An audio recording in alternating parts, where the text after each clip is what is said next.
Welcome to the world of science fiction. Don't forget to like and subscribe so you don't miss new stories. Enjoy the listening. Stepping onto the spaceship Harlem 1, I felt a mix of excitement and disbelief. This was supposed to be my budget vacation, a much-needed escape from the dreary routine of my life. Yet, here I was, clutching my small suitcase, stepping into what could only be described as a palace in space. The entrance hall was vast, filled with gleaming surfaces and advanced technology that seemed to blend seamlessly with the opulent decor. I stood there for a moment, soaking it all in. There were no other passengers in sight, which struck me as odd, but I figured I must have boarded early. I wandered through the corridors, marveling at the luxurious details, soft lighting, plush carpets, and walls adorned with intricate patterns. My footsteps echoed in the silence, adding to the surreal feeling. This had to be a mistake, but I wasn't going to complain. Reaching my cabin, my jaw dropped. It was more of a suite than a cabin. A king-sized bed with silk sheets dominated the room, flanked by a private balcony offering a breathtaking view of the stars. The bathroom rivaled those in five-star hotels, complete with a jacuzzi and rain shower. Dropping my suitcase, I sank onto the bed, staring at the ceiling. This was beyond my wildest dreams. Feeling a pang of hunger, I decided to explore the ship and find the dining hall. As I wandered through the corridors, I began to notice something peculiar. Every person I encountered was a stunningly beautiful woman. Each one seemed to possess a unique and otherworldly charm.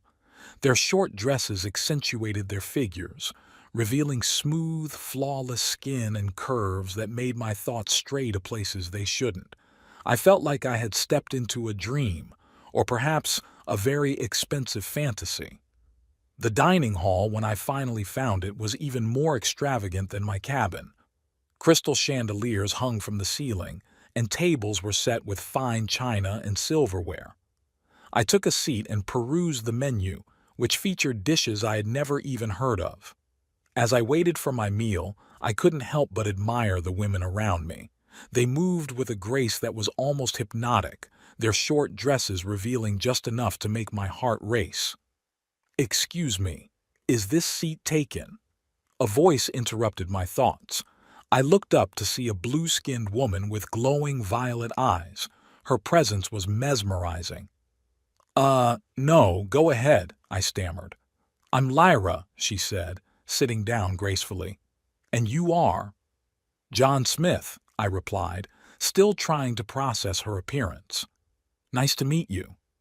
Before I could say more, another woman joined us. She had fiery red hair and eyes that seemed to flicker with an inner light. Her dress hugged her curves in all the right places. "I'm Kayla," she introduced herself, her voice warm and confident. "Interesting to see a man on this ship." I chuckled nervously. "Yeah, about that. I think there's been a mix-up. I was supposed to be on a budget cruise." Lyra and Kayla exchanged a glance. "A mix-up, you say?" Lyra's eyes seemed to penetrate my very soul. "Yeah, I mean, this place is amazing, but it's definitely not what I booked," I explained. Kayla leaned forward, her eyes narrowing slightly. "You do realize this ship is exclusively for the Galactic Emperor's concubines, right?" My stomach dropped. "Concubines," I echoed, my voice barely above a whisper. Lyra's eyes softened. "Yes, and the fact that you're here is highly unusual." Feeling a wave of unease, I tried to reassure them. "Look, I don't mean any harm. I just boarded the wrong ship by mistake." Lyra's eyes flickered as if she was trying to read my mind. After a moment, she sighed. "He's telling the truth. He's genuinely confused." Kayla relaxed a bit but remained skeptical. "We need to discuss this with the others. Stay here."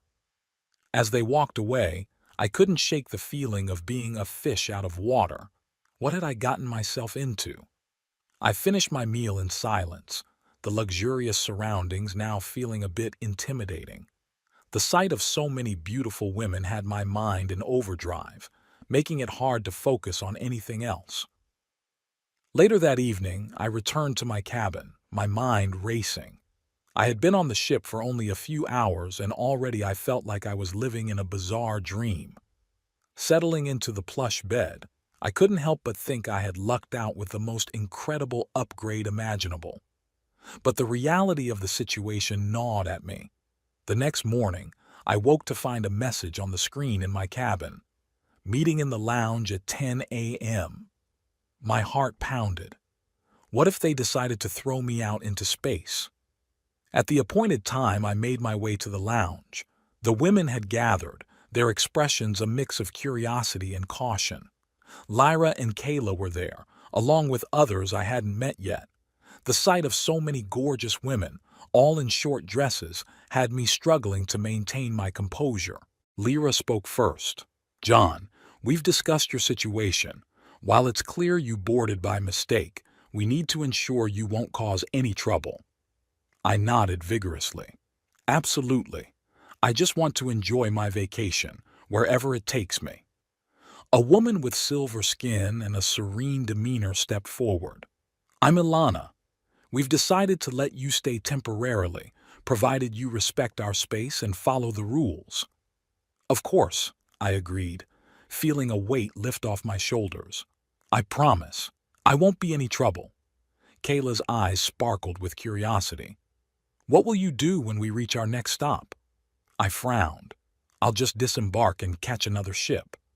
Lyra and Kayla exchanged looks again, this time more somber.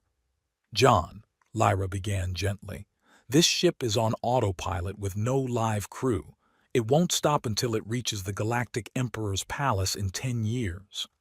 My heart plummeted. 10 years? I whispered. "Yes," Ilana confirmed. "It's programmed to deliver us to the Emperor without any detours." As the days passed, I made an effort to get to know the women better. Each one was unique, not just in appearance but in personality and abilities. Lyra, with her telepathic powers, often caught me off guard with her insights. Kayla's fiery temper matched her ability to control flames. Alina, an Earth girl like me, offered a comforting presence with her green eyes and gentle nature. Ilana's wisdom and calmness were a soothing balm in this strange new world. Mirta, with her ability to control plants, turned our surroundings into a fragrant paradise. My charm and humor helped break down their initial suspicion. I found myself drawn into their world, learning about their lives and dreams. The more I got to know them, the more I realized how incredible each woman was. They weren't just beautiful, they were intelligent, talented, and full of depth. Despite the bizarre circumstances, I couldn't deny the thrill of being surrounded by such stunning and intriguing women. One evening, as we gathered for dinner, the atmosphere felt lighter, more relaxed. Lyra smiled at me from across the table. "So, John, how are you finding life on Harem 1? I grinned. "It's definitely not what I expected, but I can't complain." Kayla laughed, her eyes twinkling. "You've adapted surprisingly well for someone who thought they were on a budget cruise." I shrugged, trying to hide my growing affection for them. "Well, sometimes the best adventures are the ones you don't plan." As the meal progressed, I felt a sense of belonging I hadn't experienced in a long time. These women, once strangers, were becoming friends, and perhaps something more. The thought of leaving them behind at the end of this journey filled me with a strange sense of dread. After dinner, I returned to my cabin, my mind racing with thoughts of the future. I knew I needed to be careful, to tread lightly, but a part of me was already deeply entwined with these extraordinary women. The beauty of their bodies, the allure of their personalities, all made my head spin with possibilities. Lying in bed, I stared at the stars outside my window. I had no idea what lay ahead, but one thing was certain. This journey would change my life forever. The days on the Harem 1 turned into weeks, and I found myself more and more entwined with the lives of these extraordinary women. Each one had a story, a background that fascinated me as much as their physical beauty. Lyra, with her mesmerizing violet eyes, took the time to teach me about telepathy. She could read my thoughts, sense my emotions, and even communicate without speaking. It was both thrilling and unnerving to have someone delve into the deepest parts of my mind. One evening, as we sat in the ship's library, she explained, "Telepathy is about more than just hearing thoughts. It's about understanding the essence of a person, connecting with their soul." She leaned in close, her lips almost brushing my ear as she whispered, "Like this."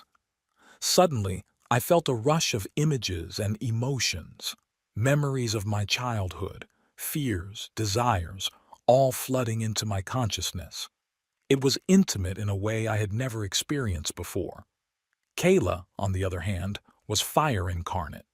Her red hair and fiery temper matched her ability to control flames. She showed me how she could conjure fireballs, manipulate heat, and even create intricate patterns of flame that danced in the air.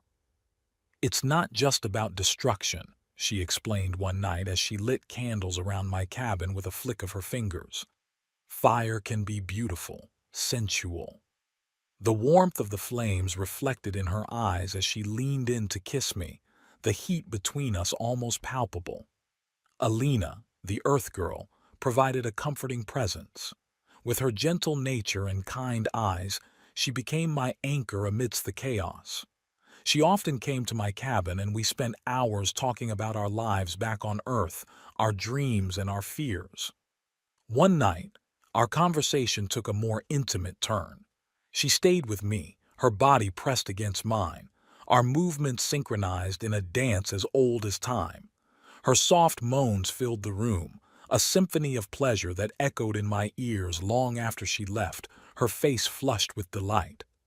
Ilana, with her silver skin and serene demeanor, shared her wisdom with me. She taught me about the galaxy, the history of her people, and the complexities of interstellar politics. Her calm voice was a balm to my often overwhelmed mind. "Knowledge is power, John," she said, her silver fingers tracing patterns on my arm, "and power can be intoxicating." Her touch sent shivers down my spine, a reminder of the power dynamics at play. Mirta, with her ability to control plants, turned our surroundings into a verdant paradise.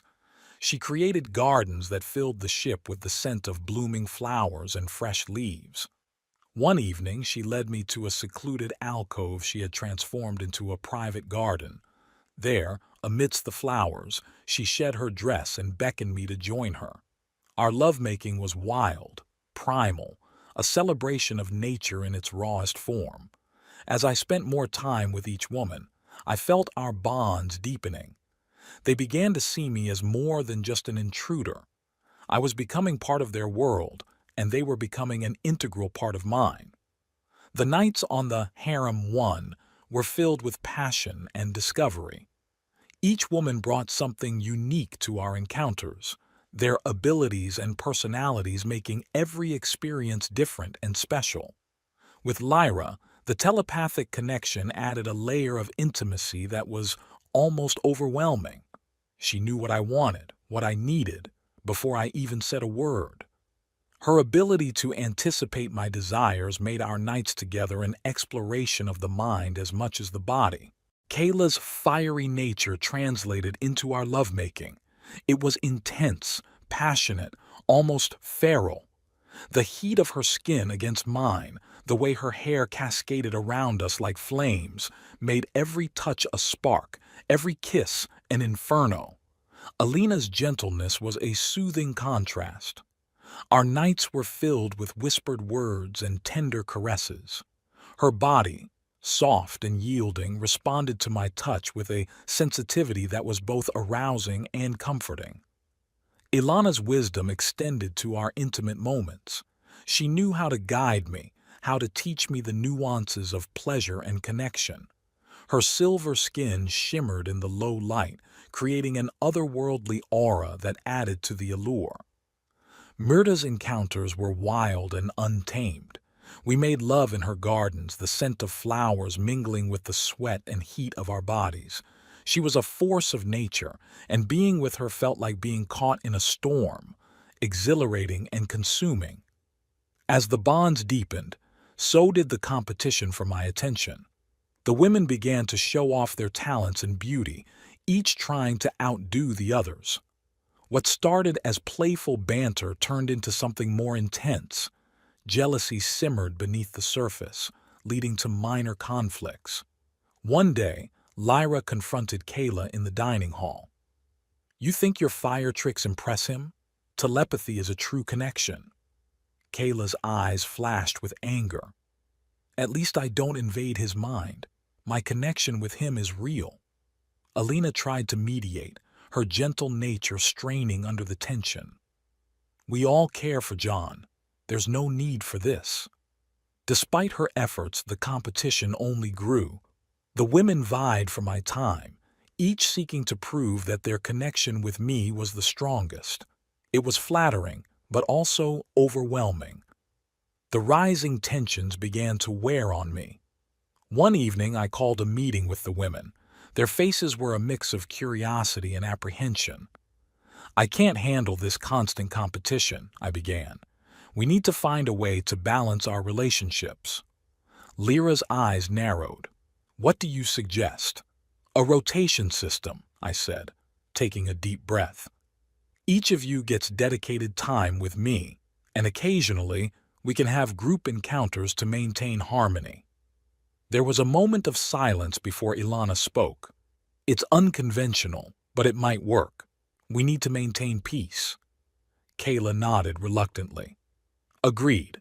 We can't keep fighting like this." The women slowly came around to the idea, realizing they had no other options. My effort to maintain peace was appreciated, and the tension began to ease. With the new system in place, the atmosphere on the ship lightened. We started throwing wild parties, dancing until dawn. The women, dressed in their finest, moved with a grace that was mesmerizing. We had pillow fights, laughter echoing through the corridors, and late-night conversations that brought us closer. One night, during a particularly raucous party, Lyra pulled me aside. "This is working, John. We're becoming a community." I looked around at the women, their faces glowing with happiness. "I'm glad. I couldn't do this without you all."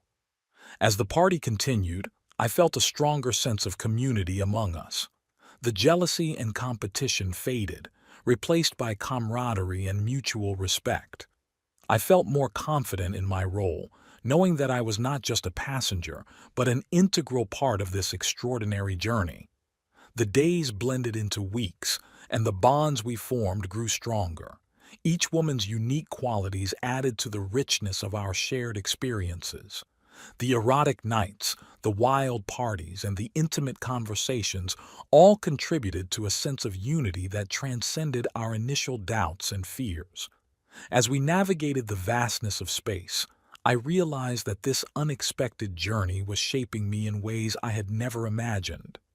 The women were not just companions, they were teachers, lovers, and friends. Together, we were creating a story that was as beautiful as it was unpredictable. The energy in the room was electric, charged with anticipation and desire. Alina lay beside me, her soft curves pressed against my side, while two other Earth women, Mia and Nora, caressed my body with eager hands. Their laughter, mingled with the soft moans of pleasure, created a symphony that echoed through the corridors of the harem one. I felt Mia's lips against my neck, trailing kisses down to my chest. Alina's hands moved with practiced ease, igniting a fire within me that demanded release. Nora, her dark hair cascading over her shoulders, leaned in to kiss me, her tongue exploring my mouth with an urgency that matched my own. Suddenly, the door burst open and a small voice piped up, "Daddy, what are you doing?" Startled, we all turned to see Elliot standing in the doorway, his eyes wide with innocence. I cursed under my breath, looking around for the boy's mother. Kayla, you were supposed to be watching Elliot, I shouted, frustration mixing with the lingering arousal. Kayla appeared moments later, her cheeks flushed with embarrassment. I'm so sorry, John. I got distracted for a second and he ran off. It's fine, I sighed, waving her away. Just take him, please. As Kayla led Elliot away, I turned my attention back to the women around me. Alina, still poised above me, looked down with a mix of amusement and desire. Where were we? I murmured, pulling her close. Her laughter was the only answer I needed as we resumed our intimate dance, the world outside our cabin momentarily forgotten. The years blurred together, marked by the birth of each new child. Our family grew, with each child inheriting unique traits from their mothers. Lyra's children displayed remarkable telepathic abilities, while Kayla's offspring had an uncanny affinity for fire. Alina's children were gentle and empathetic, providing a calming presence in our sometimes chaotic household. Ilana's progeny exhibited wisdom beyond their years, and Myrta's children had a deep connection to nature, often seen tending to the garden she had created aboard the ship. One evening, as we gathered for a family meal, I looked around the table at my children and their mothers. Pride swelled within me. We had created something beautiful, something unique. The women worked together seamlessly, ensuring that our children were well cared for and educated. John, can you believe how much they've grown? Lyra asked, her eyes glowing with pride as she watched our eldest daughter demonstrate her telepathic skills to a younger sibling. I know, I replied, squeezing her hand. It feels like just yesterday we were navigating the uncertainties of this journey. The day we reached the Galactic Emperor's palace was one I had both anticipated and dreaded. The ship docked smoothly and we gathered in the main hall, our children standing close by. The doors opened and the Emperor himself stepped aboard, his presence commanding and intimidating. "Welcome," he said, his voice echoing through the hall. "I see my concubines have been well cared for." I stepped forward, my heart pounding. "They are not your concubines," I stated firmly. "They are my family." The Emperor's eyes narrowed. "Your family?" "Yes," I continued, my voice steady. "Over the years, we have formed bonds of love and trust. These women are not objects to be owned. They are individuals with their own desires and choices." The Emperor's gaze shifted to the children. "And what of these?" he asked, his tone softening. "These are our children," I replied, each one a testament to the love and unity we have created. For a moment, the Emperor was silent. Then, he began to laugh. "Interesting," he said, a glint of amusement in his eyes. "Very interesting indeed." He turned to the women. "You have chosen well," he said. "I will not interfere with your family. You are free to live your lives as you see fit." The tension in the room dissolved into relief. The Emperor had seen the strength of our bonds and respected our choice. We had won our freedom. With the Emperor's departure, we were left to build our future. The Harem One was no longer just a ship, it was our home. We decided to explore the galaxy, to seek out new worlds and opportunities. The children, with their unique abilities, were eager to learn and grow. Each day brought new adventures and discoveries. One evening, as we gathered under the stars, Lyra spoke up. "We should find a place to settle," she suggested, "a planet where we can build a community." The idea resonated with everyone. We began our search, exploring various planets and evaluating their potential. Finally, we found a beautiful, fertile world that we named Unity. It was perfect for our needs, with lush landscapes and abundant resources.